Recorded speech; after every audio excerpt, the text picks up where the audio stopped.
सिंधुदुर्ग जिल्ह्यातील देवगडमधून या क्षणाची एक मोठी बातमी समोर येते। देवगडमध्ये प्रस्तावित असलेल्या अणुऊर्जा प्रकल्पाविरोधात स्थानिक आंबाबाजू बागायतदार कमालीचे आक्रमक झाले असून त्यांनी या प्रकल्पाविरोधात थेट एल्गार पुकारलाय। आपल्या सुपीक जमीन आणि हक्काच्या बागा वाचवण्यासाठी शेतकऱ्यांनी आता देवगडमधील मीठमुंबरी समुद्रात थेट जलसमाधी आंदोलनाचा इशारा दिलाय। हा प्रकल्प कोणत्याही परिस्थितीत रद्द झालाच पाहिजे अशी एकमुखी मागणी आता कोकणातील बागायतदारांनी केली असून या आंदोलनामुळे संपूर्ण सिंधुदुर्गात सध्या राजकीय आणि सामाजिक वातावरण चांगलंच तापलंय। सिंधुदुर्गचा कॅलिफोर्निया म्हणून ओळखल्या जाणाऱ्या देवगड तालुक्यात सध्या प्रस्तावित अणुऊर्जा प्रकल्पावरून आंदोलनाचा भडका उडालाय।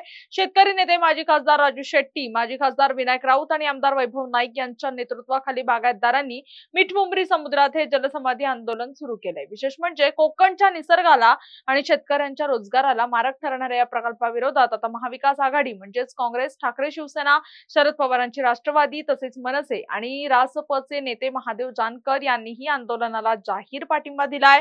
हा प्रकल्प रद्द होईपर्यंत माघार घेणार नाही असा पवित्र आंदोलकांनी घेतल्यामुळे आता सरकार यावर काय निर्णय देणार याकडे सर्वांचंच लक्ष लागलंय।